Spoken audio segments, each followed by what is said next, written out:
안녕하세요. 2022 빅콘테스트 발표를 맡은 필데이터 팀의 홍진영입니다.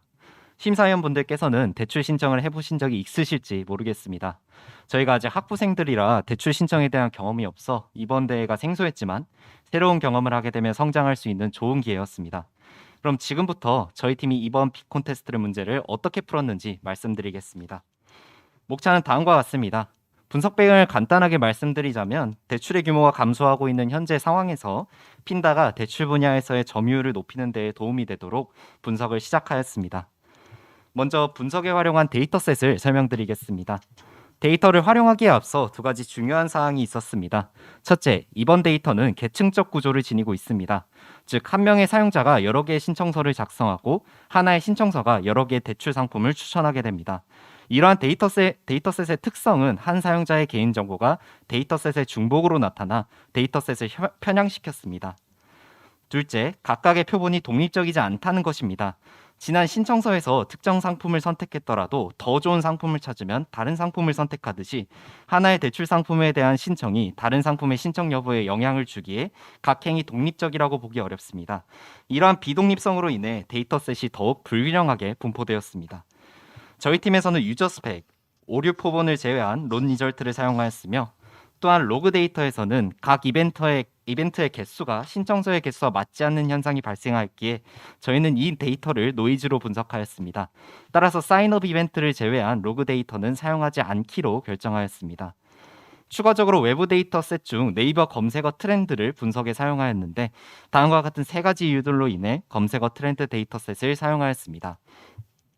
다음은 데이터 전처리 과정에 대해 말씀드리겠습니다. 전처리에 앞서 유저 스펙과 론 리절트에 공통적으로 존재하는 신청서 아이디를 기준으로 이너 조인하였습니다. 외도가 심한 금액 관련 변수들에는 로그 함수를 적용시켜 편차를 줄이고 외도를 완화하였습니다. 직접 핀다 앱을 설치한 후 대출을 진행해 본 결과 다른 변수들과 달리 빨간 박스의 변수들은 사용자가 임의로 변경할 수 없는 변수였습니다. 따라서 사용자 아이디를 기준으로 그룹화한 후 전처리를 진행하였습니다. 그룹화 전에 범주형 변수를 모두 영어로 변환하였고 모든 전처리가 끝난 후 원핫 인코딩을 적용하였습니다. 그룹화 결과 데이터의 실제 분포를 확인할 수 있었으며 아직도 결측치가 존재하는 경우에는 중간값과 채빈값으로 결측치를 대체하였습니다. 기대출수 변수에는 값이 0인 행이 존재하지 않았기 때문에 결측치를 0으로 판단하였습니다. 그리고 기대출수와 기대출 금액은 분명한 상관관계가 있기에 기대출수가 0이면 기대출 금액 동안 0으로 처리하였으며 이외의 경우 기대출수에 따라 그룹을 나눈 후 그 그룹의 평균으로 대체하였습니다.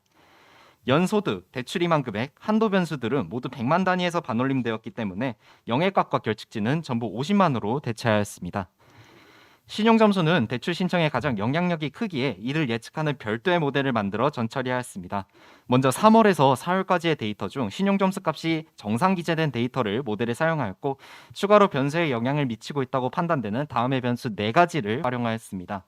이를 LGBM이란 모델에 넣어 신용점수를 예측하는 모델을 만들고 결측치를 대체하였습니다. 다음으로 제거한 변수에 관해 설명하겠습니다. 개인회생 관련 변수들은 결측치가 다수 존재하며 전체 사용자 대비 개인회생자의 비율이 극히 적습니다. 또한 사용자가 개인회생 여부를 임의로 선택할 수 있다는 점에서 예측에 방해되는 변수라고 판단하여 두 변수를 제거하였습니다. 근로 형태가 어덜링컴인 사람들은 입사 연월 값이 존재하지 않았고 이를 임의로 처리할 수 없다고 판단하여 해당 변수를 제거하였습니다. 금융사 번호, 상품 번호 번수는 원활 인코딩을 실행할 시 컬럼 수가 급격히 늘어나 학습 효율이 저하됩니다. 또한 새로운 은행과 대출 상품이 생긴다면 모델을 재학습해야 하는 상황이 발생합니다. 만약 가명화되지 않은 데이터가 존재한다면 금리의 유형, 상환일 등의 주요한 변수들을 사용하고 이 두 변수는 제거하면 더 나은 분석을 이룰 수 있을 것입니다. 마지막으로 추가한 변수에 관해 설명하겠습니다. 신청서가 들어간 요일에 따라 신청한 사람의 비율이 달랐기 때문에 접속시간 변수를 기준으로 요일을 구분해주는 변수를 추가하였습니다. 언급드렸다시피 로그 데이터에는 노이즈가 다수 존재함을 알 수 있었습니다. 이에 비해 사인업 변수는 모든 표본에서 최대 1회 일어났기에 이를 통해 최근 가입자를 구별 가능하다고 판단하였습니다. 따라서 사인업 이벤트가 있는 사용자는 1을 가지는 isNewApply 변수를 추가하였습니다. 핀더 어플에서는 추천된 대출 상품을 금리순, 한도순으로 정렬할 수 있습니다. 이는 사용자가 여러 대출 상품을 비교하며 금리는 작고 한도는 큰 대출 상품을 고른다는 것을 내포합니다. 이러한 지원선의 대출 상품의 내재적인 순서를 모델이 인지할 수 있도록 금리와 한도의 순서를 랭킹 함수로 구현하였습니다. 방금 전에 봤던 예시에서 금리를 오름차순으로 한도를 내림차순으로 순위를 매긴 두 변수를 추가하면 두 번째 상품보다 금리도 높고 한도도 낮기 때문에 사용자가 신청하지 않았다는 것을 모델이 인지할 수 있습니다. 이로써 한 지원서 안에서 대출 상품을 비교하는 효과를 재현하여 표본 간의 의존성을 해소하였습니다. 이 박스 플롯을 보면 is applied가 1일 때의 평균이 0일 때의 평균보다 명확히 낮음을 알 수 있습니다. 즉 금리와 한도 순으로 대출의 여부를 구분할 수 있어 유의한 변수라고 말할 수 있겠습니다. 마지막으로 유저 스펙 테이블의 접속 시간 변수를 기준으로 외부 데이터를 이너 조인하여 트렌드 변수를 추가하였습니다. 다음으로 대출 상품 신청을 예측하기 위한 모델과 군집화 결과에 관해 설명드리겠습니다. 저희는 대출 신청을 예측하기 위해 모델링을 두 가지 단계로 나누어 진행했습니다. 스테이지 1에서는 예측에 방해되는 시청서를 제거하는 모델을, 스테이지 2에서는 실제로 대출 신청을 예측하는 모델을 개발했습니다. 이번 데이터셋은 양성 데이터가 5% 정도로 굉장히 불균형한 데이터셋입니다. 이렇게 되면 모델이 소수 데이터의 특징을 잡아내기 어려워 학습 성능이 떨어집니다. 이러한 데이터셋의 불균형을 해소하기 위해 다수 데이터를 제거하고 균형을 맞추는 언더샘플링 기법을 사용하기로 하였습니다. 이번 데이터셋이 계층적 구조임을 활용하여 지원서 레벨에서 대출 신청을 예측하는 모델을 학습하기로 결정하였습니다. 만약 지원서 안에서 대출 신청이 하나라도 일어나지 않는다고 모델이 예측하면 그 지원서에 있는 모든 대출 상품의 신청 여부는 0으로 예측하고 스테이지 2의 학습에선 제외하는 방식으로 언더샘플링을 적용하였습니다. 개인의 대출 성향뿐만 아니라 추천된 대출 상품의 정보에 따라 대출 신청이 달라지는 것 또한 명백합니다. 따라서 대출 상품들을 요약하는 변수를 데이터셋에 추가하였습니다. 만약 한 신청서에서 다음에 3개의 대출 상품이 신청되었다면 이 대출 상품들 중 최소금리와 최도한도, 여기서는 4%와 4천만이겠죠. 이 두 변수를 추가합니다. 또한 대출 상품의 다양성이 신청에 있어서 영향을 주기 때문에 추천받은 대출 상품의 개수를 나타내는 프로덕트 넘 변수를 추가하였습니다. 마지막으로 현재 신청서 레벨에서 예측을 진행하고 있으므로 스테이지 1에서의 is applied는 신청서에 하나라도 대출 상품이 신청되었다면 1을 가지는 종속 변수입니다. 현재 학습 데이터셋의 표본이 약 80만 개이므로 학습 속도가 느린 모델로는 효율적인 학습이 이루어지지 않았습니다. 그래서 빠른 학습 속도를 가지는 라이트-GBM을 모델로 사용하였습니다. 데이터셋에 양성 데이터가 거의 없기에 스테이지 1 모델이 양성 데이터를 제거하는 상황은 최대한 피해야 합니다.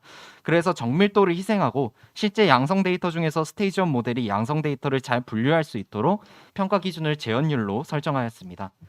모델을 학습한 결과 약 70%의 재현율을 가지는 모델을 완성했습니다.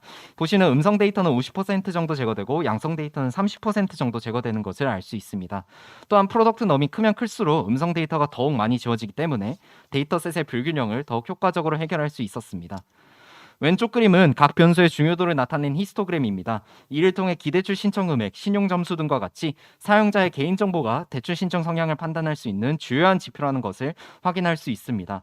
또한 최소금리, 최대한도 변수도 주요한 변수로 사용되는 것으로 보아 지원서에 추천된 상품에 따라 대출 신청 여부가 달라진다는 것으로 해석할 수 있습니다.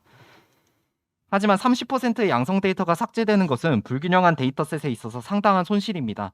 그래서 모델의 분류 경계를 낮추는 방식으로 양성 데이터의 제거를 방지하였습니다. 하지만 분류 경계가 너무 낮추면 모델이 대부분의 표본을 양성 데이터로 예측하기 때문에 언더샘플링의 효과가 미미해집니다. 이러한 트레이드오프를 고려하여 최종 분류 경계는 0.4로 설정하였습니다. 위의 그림을 보시면 양성 데이터 손실은 약 14%로 그 전보다 상당히 양성 데이터를 보존하고 있습니다. 그에 더하여 음성 데이터는 약 25% 정도 삭제되므로 언더샘플링의 성능 또한 높은 것을 확인할 수 있습니다. 따라서 대출 신청 확률이 0.4 이상인 표본들만 스테이지 2 모델 학습에 사용하고 나머지 표본들은 모두 0으로 예측하는 것으로 스테이지 1을 마무리 지었습니다. 다음으로 실제 대출 상품의 신청을 예측하는 스테이지 2입니다. 스테이지 2에서는 분석할 데이터셋의 크기가 1000만 개 정도 되기에 학습 시간을 줄이는 것을 목표로 분석을 진행하였습니다. 그림과 같이 유저 스펙 데이터를 오토인코더에 학습시켜 압축된 유저 스펙 데이터를 얻고 이를 론 리절트 데이터에 결합하여 분류를 수행하였습니다. 오토 인코더는 입력 데이터를 압축하고 다시 복원하는데 이때 압축된 데이터는 원본 데이터의 중요한 정보를 함축하게 됩니다. 따라서 유저 스펙 데이터를 오토 인코더에 훈련하면 유저 스펙 데이터의 중요한 정보를 담고 있는 주요 변수를 추출하고 모델의 계산 비용을 줄일 수 있었습니다. 오토인코더의 성능이 스테이지 2에서의 핵심이기 때문에 최적화 라이브러리인 옵튜나를 통해 오토인코더의 최적 파라미터를 찾았습니다. 훈련된 오토인코더의 밸리데이션 MSE는 0.2261로 이를 최종 오토인코더로 선정하였습니다. 훈련된 오토인코더를 통해 압축된 유저 스펙을 얻었고 이를 론 리졸트에 결합하여 최종 데이터셋을 완성하였습니다. 이때 어플리케이션 아이디는 학습에서 제외하며 나머지 수치형 변수들은 스케일을 조정해 주었습니다. 위와 같이 세팅한 데이터셋을 훈련 세트와 검증 세트로 분리하였고 클래스 불균형을 해소하기 위해 소수 클래스의 비율을 높여주는 오버샘플링 기법 중 스모트를 사용하였습니다. 여기서 스모트는 소수 클래스의 관측치들 간의 거리를 반영하여 랜덤한 비율로 새로운 관측치를 만들어내는 알고리즘입니다. 예측 모델을 만드는 과정에서 어떤 모델이 대출 신청 여부를 잘 예측할지에 대한 의사결정을 해야 했습니다. 따라서 대부분의 머신러닝 모델을 한 변에 구현하여 비교해주는 AutoML 라이브러리인 파이캐럿을 사용하기로 했습니다. 파이캐럿을 통해 최적의 모델을 찾고자 F1 스코어를 기준으로 정렬하였으며 그 결과 LGBM의 성능이 가장 높아 예측 모델로 선정하였습니다. 앞서 드린 파이캐럿은 실제로 머신러닝에 익숙치 않은 분들이 코드 몇 줄로 모델을 쉽게 적용할 수 있고 다양한 모델 사이의 비교 또한 가능합니다. 선정한 모델의 F1 스코어는 0.4439 정도로 나왔으며 금리순, 한도순과 같은 파생 변수가 모델 성능에 가장 크게 기여했습니다. 또한 금리와 한도 변수도 대출 신청을 예측하는 데 있어서 중요했습니다. 유저 스펙의 정보를 압축한 변수들 또한 모델 형성에 어느 정도 도움을 주었습니다. 또한 어로시 커브와 컴퓨전 매트릭스를 통해서 모델을 평가해본 결과 분류기로서 좋은 성능을 가진다는 것을 확인할 수 있었습니다. 다음은 군집파입니다. 고객의 특징을 잘 나타내고 있는 다음과 같은 변수들을 군집파에 활용했습니다.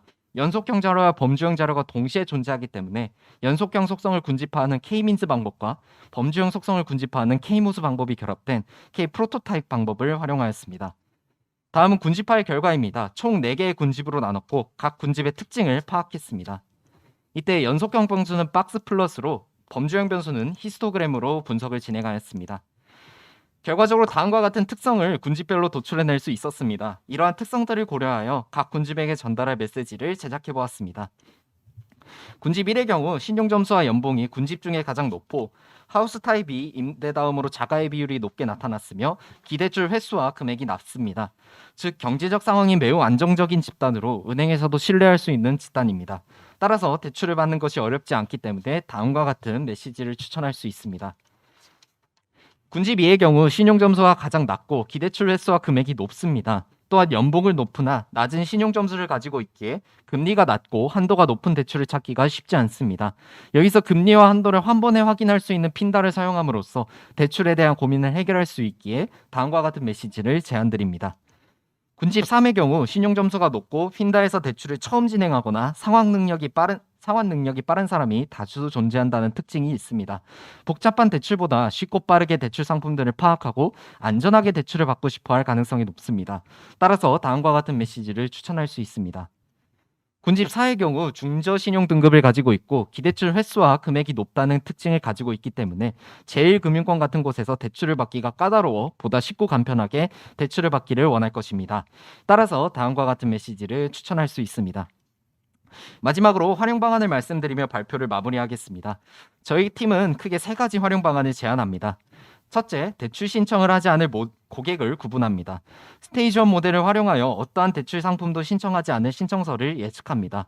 그 후 대출 신청을 할 확률이 낮은 고객에게는 예금, 적금과 같은 대출 이외의 핀다 서비스를 추천하여 비록 대출은 하지 않지만 핀다의 사용은 지속될 수 있도록 유도합니다.